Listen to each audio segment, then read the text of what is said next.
नमस्कार श्रोते हो, मी अर्चना रवींद्र शिर्के माऊली कथाकथनमध्ये तुमचं पुन्हा एकदा स्वागत करते.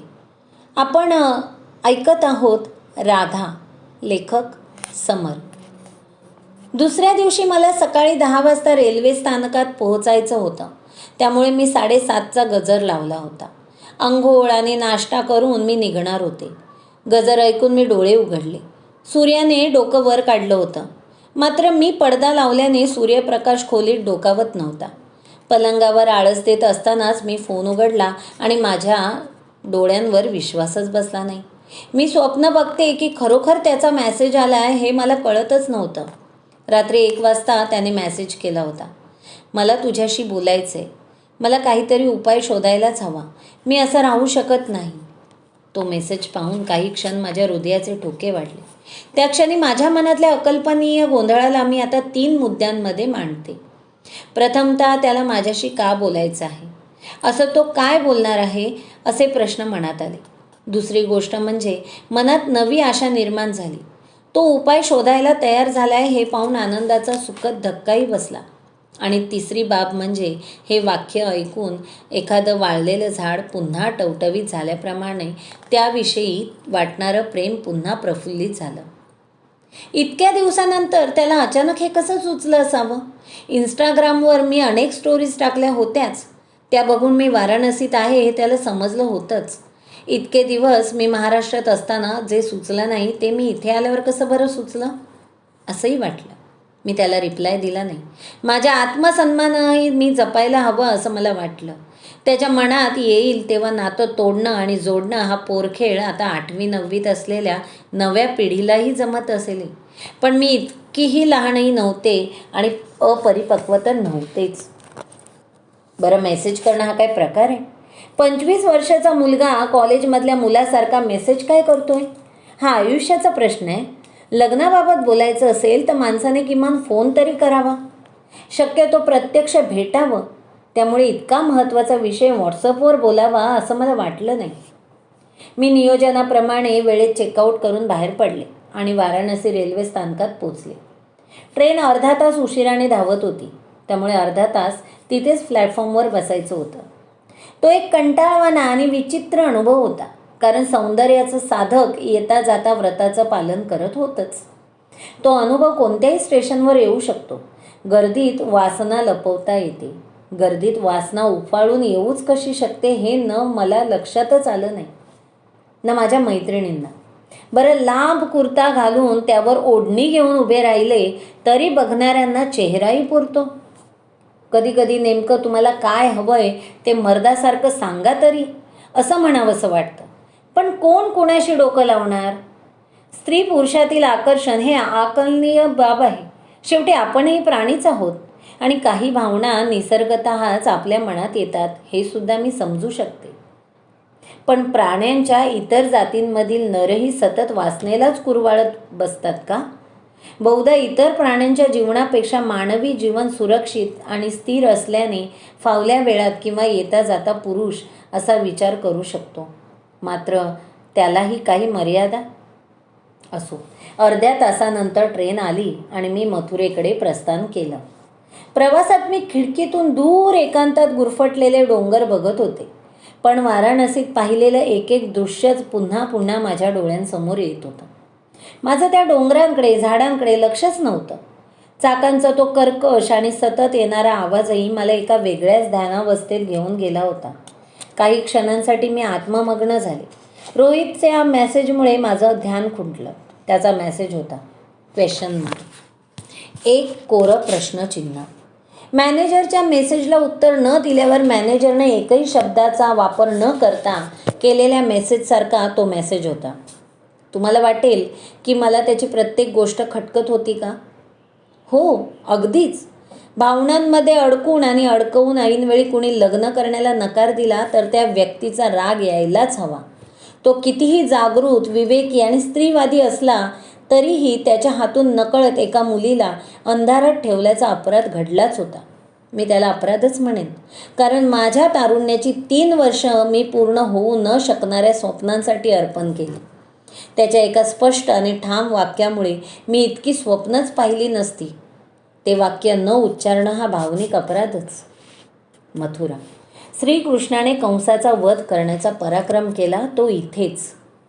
मथुरेच्या रेल्वे स्थानकावर पाय ठेवताना मला एका ऐतिहासिक शहरात आपण प्रवेश करत आहोत असं वाटत होतं. बहुधा तिथे राहणाऱ्यांना असं काही वेगळं वाटतही नसेल. उत्तरेकडच्या लोकांना पंचवटी बघताना जे वाटत असेल तेच मला मथुरेत वाटत होतं. रेल्वे स्थानकाबाहेर पडताच रिक्षा स्थानक होतंच. तिथे पिवळ्या रंगाच्या रिक्षा उभ्या होत्या. सोबतच जुगाड पद्धतीने बनवलेल्या क्रूश रिक्षाही उभ्या होत्या. जणू स्वयंपाकघरातलं रॅक त्या रिक्षांच्या मागे लावलं होतं. त्यावर टायर लावलेले होते. खऱ्याखुऱ्या रिक्षांमध्ये 3 माणसं बसतात. 2 चाकांमध्ये तितकीच जागाही असते. पण त्या जुगाड रिक्षांच्या 2 चाकांमध्ये एका हाता एवढंच अंतर होतं. तरीही 3 माणसं बसवली जात होती. हा भाग वेगळा. मी कॅब बुक केली. श्रीकृष्णाच्या जन्मस्थानाबाबत माझ्या मनात कुतूहलाने आकर्षण होतंच. पुराणकथेनुसार तुरुंगात श्रीकृष्णाचा जन्म झाला. आज श्रीकृष्ण जन्मभूमी म्हणतात. तिथेच कृष्णाचा जन्म झाला अशी भाविकांची श्रद्धा आहे. मथुरेच्या भूमीला श्रीकृष्णाची जन्मभूमी निश्चितच म्हणता येईल. त्यामुळे त्या भूमीवर कोणत्या ठिकाणी पूजा केली जाते हा प्रश्न गौण ठरतो. ते पूर्ण शहरच कृष्णाचं आहे, कृष्णमय आहे. त्या दिवशी मी हॉटेलमध्येच थांबले. तरीही मी त्या सायंकाळी बाहेर पडणार नव्हतेच. दुसऱ्या दिवशी सकाळी जन्मभूमी पाहण्यासाठी जाऊ असाच माझा बेत होता. त्यात रोहितच्या मेसेजने मला अजूनच विचारात पाडलं होतं. त्याला रिप्लाय द्यावा की देऊ नये, त्याच्याशी बोलावं की बोलू नये, हेच प्रश्न माझ्या मनात येत होते. खरं तर मी मनसोक्त फिरायला आले होते आणि मला मनापासून या धार्मिक स्थळांना बघायचं होतं. मात्र या मुलाने 6 महिन्यांपूर्वी सगळं काही संपवून नेमका माझ्या सोलो ट्रिपच्या वेळेसच मेसेज केला. त्यामुळे माझं लक्षही विचलित झालं. माझी ट्रिप योजनेनुसार पार पडत नसल्याने मी अजूनच रागावले. नेमकं त्याला काय उत्तर अपेक्षित होतं? चांगलं स्थळ आलं तर माझ्या वयातल्या मुलींची लग्नही 6 महिन्यात लागू शकतात. मी अनेक महिने ताटकळत त्याच्याच प्रतीक्षेत राहावं अशी त्याची अपेक्षा होती का? मी त्या दिवशी रिप्लाय न देताच झोपले. दुसऱ्या दिवशी मी श्रीकृष्ण जन्मभूमी बघण्यासाठी निघाले. मथुरेत मंदिर दुपारी 12 ते 4 बंद असतात. हे मी काही व्लॉग्समध्ये बघितलं होतं. शिवाय मंदिरात फोन नेण्याची अनुमती नसते, म्हणून मी फोनही हॉटेलच्या खोलीतच ठेवला होता. मथुरेचे रस्ते भाविकांनी तुडुंब भरले होते. रस्त्याच्या कडेला असलेल्या विविध स्टॉल्सवर फुलं, मूर्ती, माळा ते तळलेल्या जिलेब्यांपर्यंत सगळं काही उपलब्ध होतं. राधे राधे आणि जय श्री राधे कृष्णा या गजराने वातावरण राधाकृष्णमय झालं होतं. श्रीकृष्ण जन्मभूमीचं दर्शन घेण्यासाठी इथेही देशाच्या कानाकोपऱ्यातून भाविकांनी गर्दी केली होती. श्रीकृष्णाच्या जन्माची आणि बालपणातील कथा सांगणाऱ्या चित्रांना आणि शिल्पांना पाहून त्या मंदिराचं कलात्मक स्थापत्य भाविकांच्या नजरेत भरत होतं. ज्या ठिकाणी भगवान श्रीकृष्णांचा जन्म झाला त्याच ठिकाणी मी उभी आहे ही जाणीव वेगळीच होती. बहुधा अगदी याच ठिकाणी त्याचा जन्म झाला असेलही नसेलही, पण मी तिथे चिकित्सेपेक्षा भावनेला अधिक महत्त्व दिलं. अनेक युगांवर इतकी मोठी छाप पाडणाऱ्या व्यक्तीचा जन्म जिथे झाला तिथे उभं राहणंही किती रोमांचक असतं. खरंच काही महामानव काहीतरी असामान्यच करून जातात. आपला जन्म कुठे झाला हे बघण्यासाठी आपण स्वतःही जात नाही. मंदिरात मी आधी श्रीकृष्णाच्या मूर्तीकडे पाहिलं आणि मग डोळे मिटून प्रार्थना केली. कान्हा, माझ्या जीवनातील गुंता सोडव अशी प्रार्थना केली. जन्मभूमीला भेट दिल्यावर मी जेवले. त्यानंतर अशीच बाजारात फिरत होते. एखादं कानातलं आवडलं तर ते विकतही घेत होते. मथुरेच्या अरुंद गल्ल्यांमध्ये कपड्यांपासून ते हाताने बनवलेल्या दागिन्यांपर्यंत सर्व वस्तूंची दुकानं होती. कृष्णाच्या प्रेमाचं आणि त्याच्या बालपणाचं मधुर प्रतीक असणारी एक छोटीशी बासरी मी विकत घेतली. ती मी आजही माझ्या घरी दिवाणखान्यामध्ये ठेवली आहे. त्यानंतर मी राजाधिराज श्री द्वारकाधीश मंदिरात गेले. तिथेही श्रीकृष्णाचं दर्शन घेतलं. वाराणसीतील घाटांप्रमाणे मथुरेतील घाटही प्रेक्षणीय आहेत असं ऐकलं होतं. सायंकाळी ते पाहण्यासाठीही गेले. घाटांवर यात्रेकरू आणि भाविक स्नान करण्यासाठी जमले होते. तिथे नौकेतून नदीत एक फेरी मारून येण्याची सुविधा होती. मी ती संधी सोडली नाहीच. मथुरेत फिरता फिरता कधी रात्र झाली हे कळलंही नाही. वाराणसीप्रमाणेच इथंही प्रतिदिन नदीची आरती होते. यमुना आरतीतही मी सहभागी झाले. माझ्या मथुरा भेटीच्या ठळक वैशिष्ट्यांपैकी एक म्हणजे नृत्याद्वारे राधा आणि कृष्ण यांच्या प्रेमाचं वर्णन करणाऱ्या रासलीलेला पाहण्याची संधी. त्या दिवशी दिव्यांनी उजळलेल्या अंगणात रासलीला पार पडली. नर्तकांना, त्यांच्या सुंदर हालचालींना आणि भावपूर्ण हावभावांना पाहून मलाही भुरळ पडली. त्या क्षणापासून मी राधा आणि कृष्णाचा विचार करायला लागले. मथुरेतले बारीक सारीक अनुभव मी सांगत बसत नाही, कारण मला मुळात प्रवास वर्णन करायचंच नाही. तिथे जे माझ्यासोबत घडलं ते खूप विशेष होतं. ते इतर कुणाच्या जीवनात घडलंच नसेल. प्रवास वर्णन कुणीही लिहू शकेल, पण मला आलेला अनुभव इतर कुणालाच येणार नाही. त्यामुळे मी पूर्ण 2 दिवसांचं मथुरेतलं वास्तव्य 2 पानांमध्ये गुंडाळलं. त्या रात्री मी हॉटेलमधल्या खोलीत परतले. फोन हातात घेतला. आधी आई-वडिलांशी बोलले. त्यानं दिवसभरात जे जे घडलं ते सांगितलं. त्यानंतर व्हॉट्सअप उघडलं. रोहितने अजून एक मेसेज केला होता. प्लीज रिप्लाय दे. त्याने तो मेसेज केला नसता तर मी त्याला मेसेज करणारच होते. मी लिहिलं, नंतर भेटून बोलू. मी महाराष्ट्रात नाही आहे. त्याचा लगेच रिप्लाय आला, प्लीज मी फोन करू का? मी त्यावर उत्तर दिलं, नाही. मी दिवसभर एक नवीन शहर बघत होते, तेही मथुरा.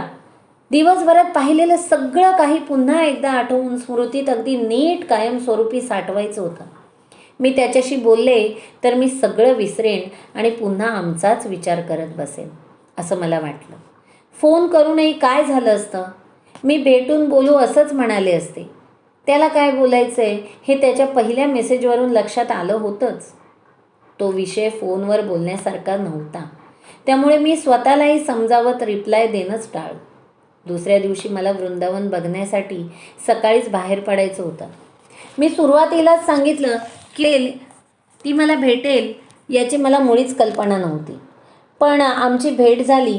तिची भेट झाल्यावर माझ्या लक्षात आलं की मथुरा वृंदावनात आजही जिवंतपणा आहे. तो तिच्यामुळेच. आजही वृंदावनातल्या फुलांमधून राधाकृष्ण नावाचा सुगंध दरवळतो. त्याला आहे. आजही मथुरा वृंदावनात राधे राधे हे 2 शब्दांचा मंत्र ऐकू येतो. तो तिच्या विशाल अंतःकरणाची स्पंदनं आपल्यालाही जाणवल्यामुळेच. वृंदावनात मी प्रथमतः बाके बिहारी मंदिरात श्रीकृष्णाचं दर्शन घेतलं. ते दक्षिणेकडील प्रसिद्ध आहे. आतून ते मंदिर बरंच मोठं आहे. बाहेरून मंदिराच्या एकूण क्षेत्राचा अंदाज येत नाही. बाके बिहारीजी मंदिरानंतर मी राधा वल्लभ मंदिरात गेले. तिथून मी निधिवनात गेले. श्रीकृष्ण स्वतः त्या ठिकाणी रासलीला करायचे असं म्हटलं जातं. तिथे राधेचं एक लहानसं मंदिरही आहे. तिथून जवळच राधारमण मंदिरही आहे आणि पुढे अर्थातच इस्कॉनचं मंदिर आहे. वृंदावनातलं प्रेम मंदिरही खूप प्रसिद्ध आणि मोठं आहे. तिथे संध्याकाळी विद्युत रोषणाई केली जाते. त्यामुळे ते मंदिरही खूप सुंदर दिसत होतं. या मंदिरातून त्या मंदिरात प्रवास करतच दिवस सरला. मी त्यापूर्वी एकाच दिवसात इतक्या मंदिरांमध्ये कधीच गेले नव्हते. बहुधा त्यानंतरही गेले नाही. दुसऱ्या दिवशी रात्री मला परतीच्या प्रवासाला निघायचं होतं. सकाळी आणि दुपारी मी बाहेर सहज फिरू शकत होते. त्यामुळे उद्या पुन्हा एकदा वृंदावनात यायचं असं मी ठरवलं. अजून 1-2 ठिकाणी जाऊया असा माझा विचार होता. मात्र घडलं काहीतरी वेगळंच.